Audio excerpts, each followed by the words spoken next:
So guys, बाकी की तरह आप सबके पास भी एक डाउट जरूर होगा कि आप अपनी स्पोकन को किस तरह से इंप्रूव करें, किस तरह से इनहांस करें, ताकि जब भी आप किसी टॉपिक पर स्पीक करें सो आप बीच में स्टक ना हो, आप फंबलिंग ना करें, आप ब्लैंक ना हो जाएं।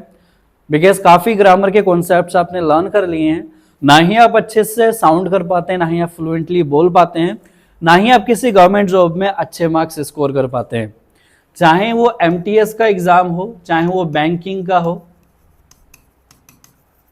चाहे वो यूपीएससी का हो, चाहे वो एसएससी का हो, कोई भी गवर्नमेंट एग्जाम की अगर आप तैयारी कर रहे हैं तो उस गवर्नमेंट एग्जाम की तैयारी के लिए ग्रामर के साथ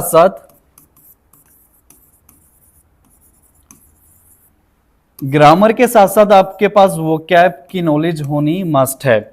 वोकैब के साथ साथ आपके पास फ्रेजेस की नॉलेज होनी मस्ट है, या फिर इडियम्स की नॉलेज होनी आपके पास जरूरी है, या फिर एंटोनियम्स और सिनोनियम्स जो होते हैं उन सब की नॉलेज होनी आपके पास जरूरी है अगर आप किसी गवर्नमेंट जॉब को क्रैक करना चाहते हैं, या फिर आप फ्लुएंटली साउंड करना चाहते हैं।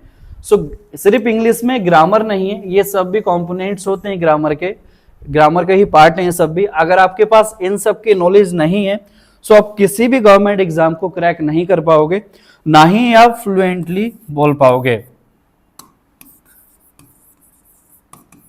अगर आप चाहते हैं फ्लुएंटली बोलें और किसी भी गवर्नमेंट एग्जाम को क्रैक कर दें सो आप अपनी वोकैब्स को स्ट्रॉन्ग करें, आप अपनी फ्रेजेस को स्ट्रॉन्ग करें, आपके पास जो एंटोनियम सिनोनियम्स की नॉलेज है उसमें और वर्ड्स को ऐड करें। सो आज का जो सेशन है हमारा, उसमें हम कुछ ऐसे इडियम्स को लर्न करेंगे जो एसएससी के एग्जाम्स में पूछी जाती हैं, और हर ईयर ये नोटिस किया गया है जो मैं आज वोकैब कराऊंगा, जो मैं इडियम्स आज कराऊंगा वो एसएससी के एग्जाम्स में पूछी गई हैं। सो आज हम कुछ ऐसे इडियम्स करेंगे जो सिर्फ एसएससी के एग्जाम्स में ही नहीं पूछी जाती, जो हमारे डे टू डे कॉन्वर्सेशंस में भी यूज की जाती हैं।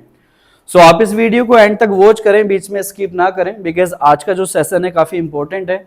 आज की क्लास को अटेंड करने के बाद आप रिग्रेट नहीं करोगे, आप दोबारा इस चैनल पे जरूर विजिट करोगे। सो आप इस वीडियो को एंड तक जरूर वॉच करें। आज का सेशन हम स्टार्ट करते हैं। सो गाइस, ये 10 इडियम्स हैं जिनको आप लर्न करके अपनी कम्युनिकेशन स्किल्स को इंप्रूव कर सकते हैं, और अगर इन इडियम से एग्जाम्स में भी क्वेश्चंस पूछ लिए जाएं तो आप आंसर दे सकते हैं। सो आइए स्टार्ट करते हैं one by one. Very first one is get into hot water. Get into hot water का मतलब होता है कि आप ऐसे सिचुएशन की बात कर रहे हैं जब आप मुसीबत में हैं या कोई और पर्सन मुसीबत में है। सो अगर उस सिचुएशन को आप इंग्लिश में बोलना चाहें इडियोमैटिक वे में, सो आप इस इडियम को यूज करें, get into hot water. For an example, when you get into hot water, जब आप मुसीबत में पड़ जाते हैं, एवरीबडी लीव्स योर साइड, हर कोई आपका साथ छोड़ देता है, एक्सेप्ट पेरेंट्स, सिवाय पेरेंट्स के। सो आप इस इडियम को इन सिचुएशंस में यूज कर सकते हैं। And the next one is a red letter day. Red letter day एक ऐसी इडियम है हम जिसको यूज करते हैं किसी ऐसे दिन के लिए जो काफी खास होता है हमारी लाइफ में। For an example, India has won a world cup, it is a red letter day for us. So India ने वर्ल्ड कप जीत लिया है, ये हमारे लिए खास दिन है, खास टाइम है, लेट सेलिब्रेट इट, चलो चलते हैं इसको सेलिब्रेट करने। सो आप इस इडियम को भी यूज कर सकते हैं किसी भी ऐसे डे को डिस्क्राइब करने के लिए जो बहुत महत्वपूर्ण है, जो काफी इंपॉर्टेंट है। And the next is add fuel to the fire. It means कि जब कोई पर्सन किसी बात को बढ़ाए, यानी कि आग में घी डालने का काम करे, सो उस पर्सन को आप ये इडियम बोल सकते हैं, don't try to add fuel to the fire. And यहां भी हमने सेंटेंस लिख रखा है, she has added fuel to the fire, now the situation is worse. उसने क्या करा, आग में घी डाल दिया है, अब सिचुएशन बदतर से और ज्यादा बेकार हो गई है। सो आई होप आपको इन तीनों इडियम्स के यूजेस समझ आ गए होंगे, किस तरह से हम इन तीनों इडियम्स को यूज कर सकते हैं अपनी डे टू डे कम्युनिकेशन में।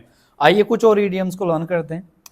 And the fourth one is with open arms. इस इडियम को गाइस हम यूज करते हैं जब हम बोलना चाहें खुले दिल से, यानी कि खुले दिल से आप जब कोई काम को करें सो उस बात को इडियोमैटिक में बोलने के लिए आप इस इडियम को यूज करें।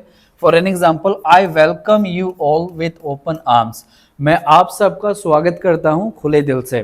And the next idiom is human service. Human service का मतलब होता है बहुत अच्छा काम, बहुत अच्छी service. For an example, it was really human service, ये काफी अच्छा काम था। And the sixth one is beat about और अराउंड द बुश। हम इस इडियम को यूज करते हैं किसी ऐसे पर्सन के लिए जो मुद्दे से भटक करके इधर उधर की बातें करे। घुमा फिरा कर बात करना, यानी कि जो भी पर्सन घुमा फिरा कर बात करे, सो उस पर्सन के लिए हम इस इडियम को यूज करें। Don't beat about the bush, come to the point. इधर उधर की बातें ना करें, बातों को घुमाएं ना, सीधे पॉइंट की बात करें, मुद्दे पे आएं। And the seventh one is through the thick and thin, यानी कि हर हाल में। आप अगर बोलना चाहें कि हर हाल में मैं आपके साथ हूं, आपका चाहे समय सही हो या गलत हो, अच्छा हो या बुरा हो, सो उस सिचुएशन को इडियोमैटिक में अगर आप बोलना चाहें, सो आप इस इडियम को यूज करें, through the thick and thin. For an example, I stood with her through her thick and thin time. मैं उसके साथ खड़ा रहा उसके अच्छे और बुरे टाइम में। सो आई होप आपको इसका भी यूज समझ आ गया होगा। आइए नेक्स्ट लर्न करते हैं। And the eighth one is give someone the cold shoulder. किसी को जानबूझ के नजरअंदाज करने को हम इडियोमैटिक वे में बोलते हैं give someone the cold shoulder. For an example, she gave me the cold shoulder, उसने मुझे जानबूझकर नजरअंदाज कर दिया। सो हम उस सिचुएशन को इस इडियोमैटिक वे में बोल सकते हैं give me the cold shoulder. And the ninth one is strain every nerve, यानी कि कड़ी मेहनत करना, खून पसीना एक कर देना किसी चीज के लिए। For an example, he strained every nerve to get this job, उसने कड़ी मेहनत करी, खून पसीना एक कर दिया इस जॉब को पाने के लिए। And the last but not least, the lion's share.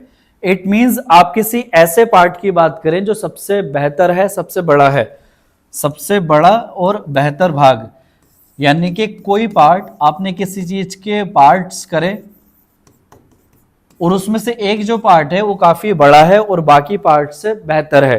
सो उस सिचुएशन में आप इस इडियम को यूज कर सकते हैं। For an example, we put efforts equally, हमने इक्वली एफर्ट्स पुट करे, but he took the lion's share, this is unfair.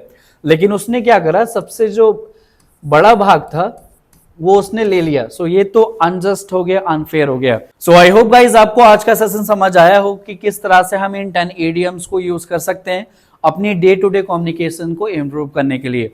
If yes तो कमेंट सेक्शन में कमेंट कर दें, और अगर आप इस चैनल पर नए हैं तो सब्सक्राइब कर दें और बेल आइकन को प्रेस कर दें ताकि फ्यूचर की अपडेट सबसे पहले आप तक पहुंच सके। And thanks for watching, see you again, take care, bye.